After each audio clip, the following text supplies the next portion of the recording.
Hello दोस्तों, हमारे channel में आपका स्वागत है। आप अभी देख रहे हैं शिव महापुराण कथा होगा। हमारे चैनल को लाइक कीजिएगा, शेयर कीजिएगा, सब्सक्राइब कीजिएगा, हमें अपना प्यार दीजिएगा। वीडियो को स्किप मत कीजिएगा। शिव महापुराण सुनने से सारे पापों का नष्ट होता है। आपको और भी किसी चीज़ को सुनना होगा तो हमारे चैनल पर कमेंट कीजिएगा, हम ज़रूर वो वीडियो बनाएंगे।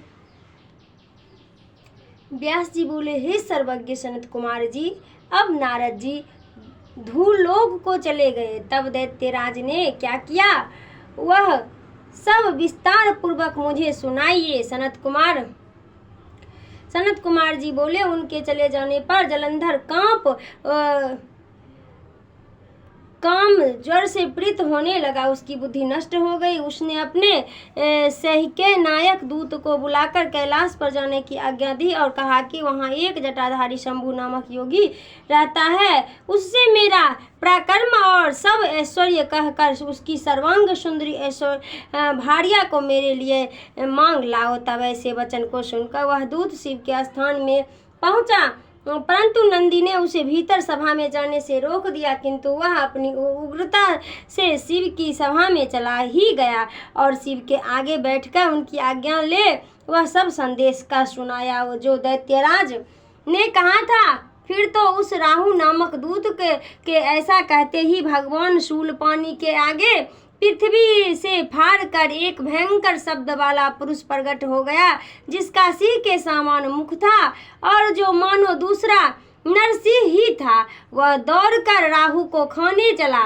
राहु बड़े जोर से भागा, परंतु उस पुरुष ने उसे पकड़ लिया। उसने शिव जी की शरण ली, अपनी रक्षा मांगी। शिव जी ने उस पुरुष से उसे राहु को छोड़ देने को कहा, परंतु उसने कहा, मुझे बड़ी जोर की भूख लगी है, मैं क्या खाऊं। महेश्वर ने कहा, यदि तुम्हें भूख विशेष बाधा देती है तो शीघ्र ही अपने ही हाथ और पैर का मांस भक्षण कर लो। शिव जी की आज्ञा से वह पुरुष शीघ्र ही अपने हाथ पैर का मांस भक्षण कर गया। अब केवल उसका सिर मात्र शेष रह गया। तब उसका ऐसा कृत्य देख शिव जी ने प्रसन्न हो उसे अपना आज्ञा पालक ज्ञान अपना परम प्रिय गण बना लिया और कहा कि मेरी पूजा के समान अब तेरी भी सदैव पूजा होती रहेगी और जो तेरी पूजा न करेंगे वे मेरे प्रिय न होंगे। शिव जी से ऐसा वर पाकर वह पुरुष से भी बड़ी प्रसन्नता हुई। उस दिन से वह शिव जी के द्वारा स्वीकृति मुख नामक गण होकर स्थित रहने लगा। इति शिव महापुराण पंचम युद्ध खंड का 19वां अध्याय समाप्त हुआ। शिव जी के गणों का असुरों से युद्ध करना। व्यास जी बोले, हे सर्वज्ञ सनत कुमार जी, यह तो आपने परम पावन महाप्रभु शंकर जी की बड़ी अद्भुत कथा सुनाई है। कृपा कर अब यह कहिए कि उस समय राहु उस पुरुष से छूटकर कहाँ गया। सूत जी कहते हैं, जब अमित तेजस्वी व्यास जी ने उन महामुनि से ऐसे पूछा तो सनत कुमार जी ने कहा कि उसने छूटने पर वह बर्बर्य नाम से विख्यात हो गया और मानो अपना नया जन्म पाकर उसने अपने को धन्य माना तथा वह धीरे धीरे जलंधर के पास गया। वहां जाकर उसने शंकर जी की सब चेष्टा कही। उसे सुन दैत्यराज को बड़ा क्रोध आया और उसने सब दैत्यों की सेना सामने सजाने की आज्ञा दी। कालनेमी और शुंभ निशुंभ आदि महाबली दैत्य तैयार होने लगे। एक से एक महाबली दैत्य करोड़ करोड़ की संख्या में निकल युद्ध के लिए सतर्क हुए। महाप्रतापी सिंधु पुत्र शिव जी से युद्ध के लिए निकला। उसके आगे महर्षि शुक्र और चित्रशील राहु हुआ।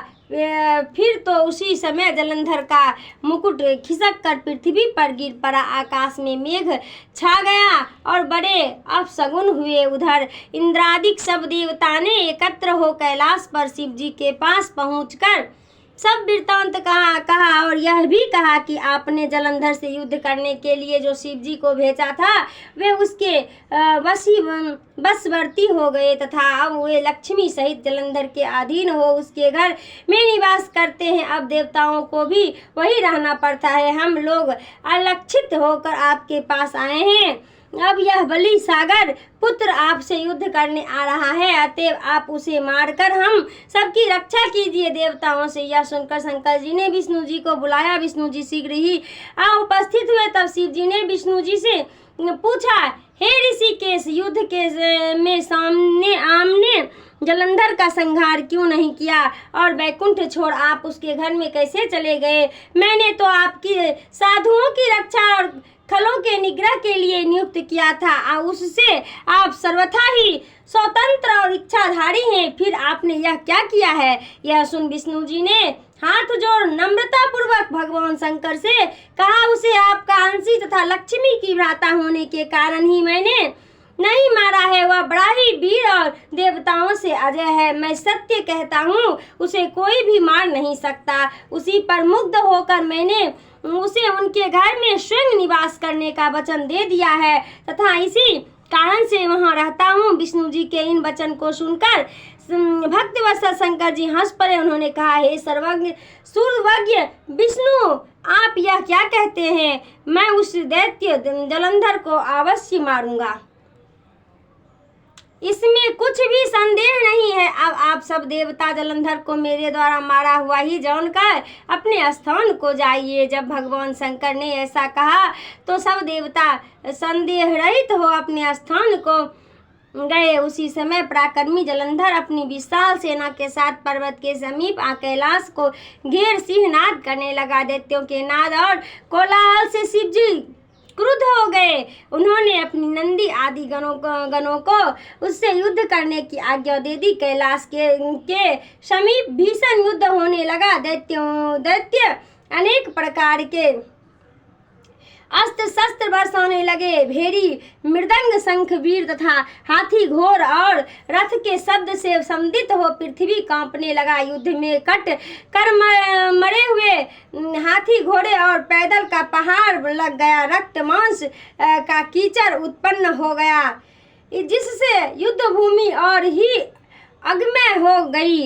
युद्ध के आचार्य शुक्र जी अपनी मृत संजीवनी विद्या से सब दैत्यों को जिलाने लगे। यह देख शिव जी के गण व्याकुल हो गए और जाकर शुक्राचार्य की यह सब बात कह सुनाई। उसे सुन भगवान रुद्र ने क्रोध की सीमा न रही। वो अपने भयंकर रूप में दिशाओं को प्रज्वलित करने लगे। फिर तो उसी समय उनके मुख से एक बड़ी भयंकर कृत्या उत्पन्न हुई, जिसकी दोनों जंघाएं ताल वृक्ष के समान थी। यह युद्ध भूमि में जा सब असुरों का चरवण करने लगी। तब युद्ध भूमि में इस प्रकार विचरते हुए वह भृत्यगण के भी समीप पहुँचे और उन्हीं के शीघ्र ही अपनी योनि में गुप्त कर लिया। फिर स्वयं भी अंतर्ध्यान हो गए। शुक्र के गुप्त हो जाने से दैत्य का मन मलिन पड़ गया और वे युद्ध भूमि छोड़कर भागे। इस पर उनके शुंभ, निशुंभ और कालनेमी आदि सेनापति ने अपने भागते हुए वीर को रोककर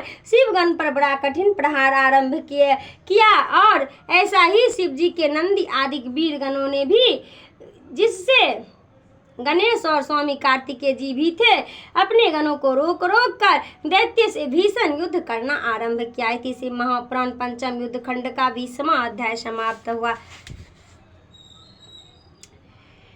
एक विशेष द्वंद्व युद्ध वर्णन कल हम करेंगे। तब तक के लिए बाय बाय, मिलते हैं अगले वीडियो में। हमारे चैनल को लाइक कीजिएगा, शेयर कीजिएगा, सब्सक्राइब कीजिएगा, हमें अपना प्यार दीजिएगा।